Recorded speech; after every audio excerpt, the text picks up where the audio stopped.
Welcome to the deep dive. Today we're taking a break from the usual headlines. Yeah, we're going deeper. Exactly.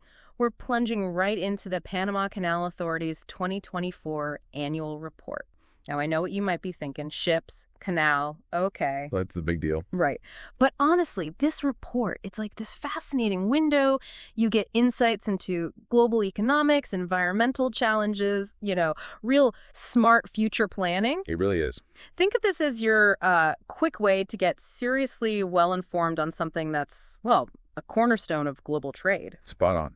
And our source today is specifically the Autoridad del Canal de Panama's Annual Report 2024. It covers their fiscal year, which is October 1st, 2023, through to September 30th, 2024. Mm-hmm.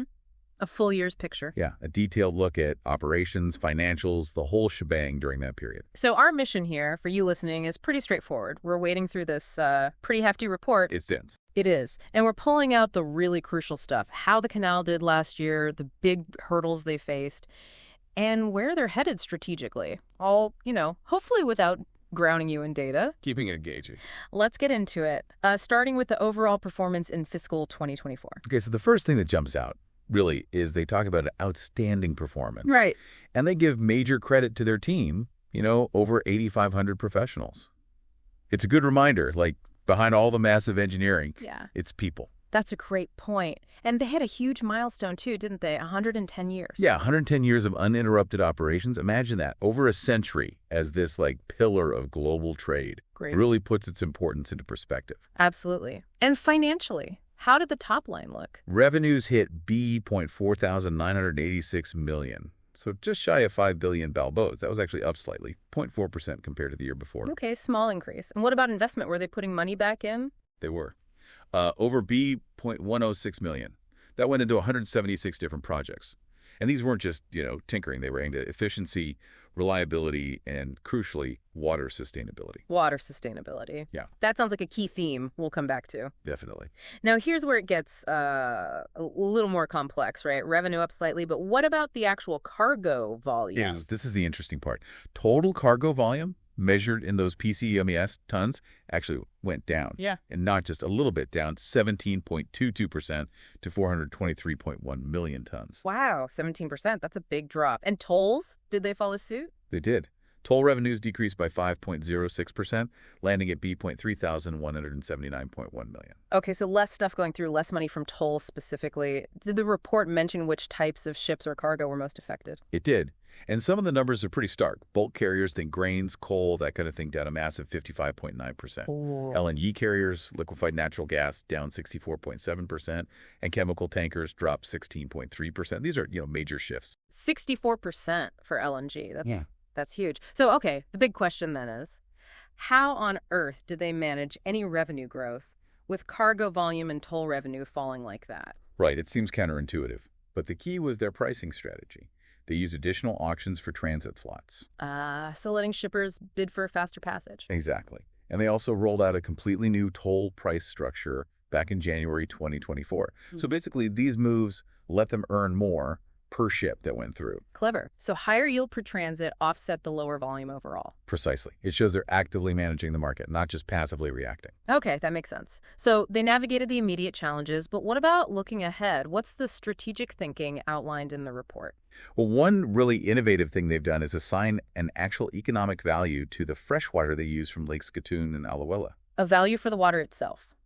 Based on what? Based on how much is used in the locks for each transit. It's not just an accounting exercise. It's about recognizing that water is a critical, finite resource in their operation. So putting a price tag on it, essentially, how does that help them, though? The report argues it boosts their competitiveness. It also aligns them with this, growing global focus on valuing natural resources properly. Right.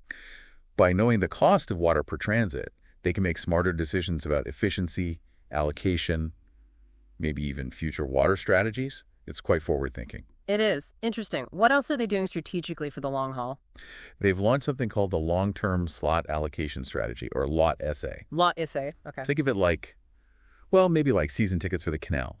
It lets shipping lines secure guaranteed transit slots over a longer period. So more predictability for the shippers. Exactly. They can plan routes and schedules with much more certainty. The Canal Authority benefits, too, from more stable, predictable demand.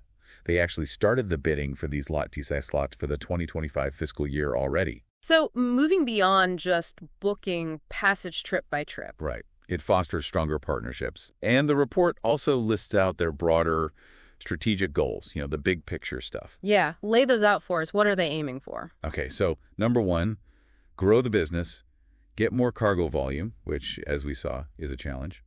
Number two, ensure water volume and quality. Big one. Definitely. Then, diversify revenues, find new income streams, maintain best business practices, transform the organization internally. Like making sure they have the right skills and structure. Exactly. Then, maximizing profitability, strengthening customer relations, and interestingly, proactively strengthening the canal's image globally. A comprehensive list. It really does seem like water keeps coming up as central, though. It absolutely is. Let's dig into that then. Water resources, environmental management. What did the report say? This is maybe the most critical section. Yeah. The Panama Canal watershed, the CHCP, it's not just for the canal. Yeah. It supplies fresh water to about 2.5 million people in Panama. Wow, I didn't realize it was that many people. Yeah, so managing it is crucial for everyone, not just shipping. And the report makes it crystal clear. Fiscal year 2024 was incredibly tough. How tough? They state it experienced the driest conditions in the entire recorded period from 1898 to 2024. The driest year ever recorded for them. That's what the report says. Yeah. Total water inflow into the watershed was way down, a 20% rainfall deficit compared to the historical average. That's a massive challenge for a system reliant on freshwater locks. Unbelievable. Driest in over 120 years. How did that affect actual canal operations day to day? Did they have to restrict traffic? Well, remarkably, despite those extreme conditions, they managed to keep the average level of the main reservoir, Gatun Lake, at 81.98 feet. Okay. Is that high enough? It was high enough to maintain the necessary the water depth for ships, even the big Neo-Panamax ones, to pass through safely. So their water management, even under stress, worked. That's pretty impressive, actually. But the amount of water used must have still been huge. Oh, absolutely. About 2,015 cubic hectometers used in the locks. Just over half, 52%, was for the newer, larger Neo-Panamax locks. The daily average was around 5.5 cubic hectometers. And a cubic hectometer is a lot. It's 100 million liters. So, yeah, staggering amounts daily. Right. Were they able to save any water, given the drought? Yes. They specifically mentioned water-saving measures in the older Panamax locks saved about 290 cubic hectometers over the year, which is substantial. Good. Any other big environmental developments? Well, there was a Supreme Court ruling that actually expanded the boundaries of the canal watershed. Oh, interesting. What does that mean practically? It basically reinforces their authority and responsibility for managing water and the environment over a larger area, sort of strengthens their hand in conservation efforts. And didn't they appoint someone new focused on sustainability? They did. Their first ever chief sustainability officer, who's also the deputy administrator, putting that role at such a high level really signals how seriously they're taking it, integrating it into the core strategy. Makes sense. Beyond water, what else on the environmental front? Reforestation, cleanups. Yeah. The report mentions partnerships for reforestation within the watershed, and they participated in a big national cleanup effort for beaches and rivers in 2024. So, showing commitment beyond just their immediate operational needs. And looking forward, you mentioned investment. Is there anything major planned for water security? There is, a big one. They're planning to build a completely new multi-purpose reservoir over the next 6 years or so. A whole new reservoir. Yeah, it's a major infrastructure project aimed squarely at boosting water storage capacity and making the canal more resilient to future droughts or climate shifts. Okay, a huge undertaking. Let's shift gears a bit then. What about the people, the human capital side? What does the report say about the workforce? It mentions they have 8,560 employees, average age is 46. A really key focus for them right now is what they call their labor management plan. Why is that such a focus? Because they're looking at a big wave of retirements.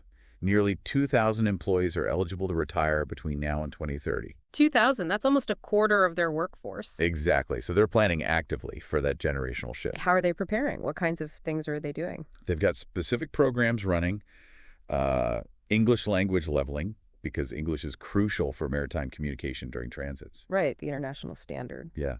And comprehensive training programs for technical staff. Basically, building a pipeline of skilled workers to fill those upcoming gaps, maintain expertise. Seems very proactive. Smart. What about taking care of the current employees? their well-being. They seem to have a pretty holistic approach.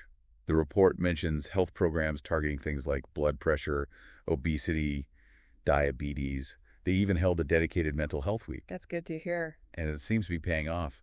They got certified as a great place to work for 2024-2025, so it suggests a positive culture. Oh, and they also relaunched a safety program focusing on occupational safety and behavior, especially in areas with more accidents. Okay, so investing in people, planning for the future workforce, that all connects back to their global role, right? Let's talk about that impact on world maritime trade. It's hard to overstate it, really. Nearly 3% of all global maritime trade goes through the Panama Canal. 3%. Doesn't sound like a lot initially, but globally. Globally, it's immense. It connects 180 trade routes, 170 countries, something like 1,920 ports worldwide. It's a critical artery. Which routes are the biggest users? Where is most of the traffic flowing? Based on tonnage, the big one is U.S. East Coast to Asia. That's major. Okay. Also significant, U.S. East Coast to South America's West Coast, then South America's West Coast over to Europe. There's also significant trade within South America using the canal and between South America's East Coast and Asia. It's really diverse. And which single country is the biggest customer, so to speak? No contest there, the United States. About 74.7%, nearly three-quarters of the cargo has the U.S. as either its origin or destination. Wow, okay. And after the U.S.? The next biggest users by cargo volume are China, then Japan, South Korea, and Chile. Those round out the top 5. Got it.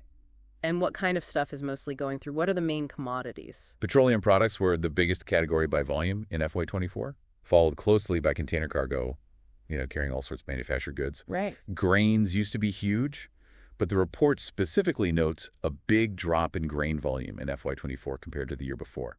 Remember those bulk carrier numbers? Ah, yeah, that connects back. What else? Cars, chemicals? Yep. Automobiles, trucks, parts. They're significant. And various chemicals and petrochemicals also make up a noticeable chunk of the traffic.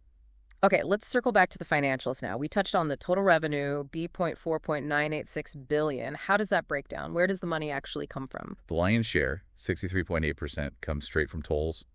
The fees ships pay to transit.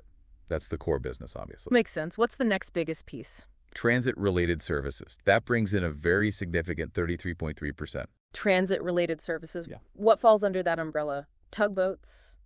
Pilots? Exactly that kind of thing. Yeah. Tugboat assistance, the pilots who guide the ships through, mooring services, line handlers. All the operational support needed for a safe transit. Okay, so tolls plus services make up what, 97% of the revenue? Pretty much. The small remainder comes from things like selling electricity, selling potable water locally, and other miscellaneous sources. But yeah, tolls and transit services are the big drivers. And beyond the revenue the canal earns itself, what's its impact on Panama's economy more broadly? It's huge. The report details significant indirect contributions, like they paid $261 million to other government entities, Social Security taxes, that sort of thing. Okay. And their total indirect contribution, including employee salaries spent locally, buying goods and services from Panamanian companies, that reached $866 million. So it's not just the direct fees, it's a major economic engine for the whole country. Absolutely. If you add the direct revenue and all those indirect contributions together, the total economic impact for FY24 was estimated at almost $3.6 billion. 3.6 billion balboas. How does that compare to Panama's total economy, its GDP? The report estimates the canal's direct contribution is about 2.9% of Panama's GDP. Okay. But when you factor in all the ripple effects, the total contribution, direct and indirect, is estimated at around 5.5% of the entire country's GDP. 5.5%. That really drives home how fundamentally important the canal is to Panama. It really does. And what about the Canal Authority's own financial health? Profitability metrics, how did they fare? Very solid, according to the report. Their profit margin was strong, 64 cents profit for every balboa of revenue. That's pretty healthy. Yeah. And other key metrics look good, too. Return on capital employed, ROCE, was 18%. Return on assets, ROA, was 20%. Return on equity, ROE, hit 21%. All signs of efficient, profitable operation. And a good chunk of that profit goes back to the government, right? That's right. For the FY24 earnings available for distribution, they transferred over $1.95 billion to the National Treasury. The report also mentions their credit ratings. Moody's had them at A3 stable, S&P Global at A negative as of mid-2024. Gives an external view of their financial standing. Right, those ratings matter. Okay, one last area the report touched on briefly was accounting matters. Anything jump out there? They singled out property, plant, and equipment, their fixed assets, basically as a key audit matter. Why that specifically? Just because it's big? Partly. Right. It's valued at over $0.9 billion, so yeah, it's huge, over half their total assets. But also flagged because managing it involves a high volume of transactions and requires significant judgment calls. Judgment calls like? Things like deciding how to capitalize new spending, estimating how long assets will last their useful lives, and assessing if any assets have lost value, what they call impairment. It's standard for auditors to focus on this area in such a capital-intensive operation. Got it. Makes sense. Okay, wow. We have covered a lot of ground here today. Let's try and distill this. What are, say, 2 or 3 key takeaways that really stick with you from this deep dive? Okay, first, for me, it's that incredible resilience. Facing the driest year on record, seeing significant tonnage drops, yet still managing slight revenue growth through smart pricing. That's really striking. Yeah, agreed. Adapting under pressure. Second, just the sheer scale of its economic importance to Panama. That 5.5% of GDP figure, it really underscores its foundational role. Totally agree on both counts. And for me, I'd add their very clear strategic focus on long-term sustainability, especially water. You know, planning that massive new reservoir, appointing a chief sustainability officer. It shows they're not just thinking about next quarter, but about the next 50, 100 years. Serious long-term planning. Which brings up a really interesting thought maybe for our listeners to chew on. Well, you know, with water scarcity becoming such a huge global issue and the canal being so vital, could their approach to actually putting an economic value on the fresh water they use, could that become a model? You mean for other major infrastructure or other critical resources worldwide? Exactly. Could this be a blueprint for how we manage and value essential resources elsewhere? It's something to think about. That is a fascinating question. And maybe another one. Thinking about that big wave of retirements coming up and just the constant shifts in global trade, what are the biggest challenges and maybe the biggest opportunities facing the canal in the next, say, 10 years? Lots to mull over there. Definitely. And if any of this really sparked your interest, the full annual report is out there. It's worth exploring if you want even more detail. Absolutely. We really hope this deep dive gave you a solid foundation, a clear understanding of this crucial global waterway, its performance, its challenges, and where it's heading. Thanks so much for joining us on the deep dive.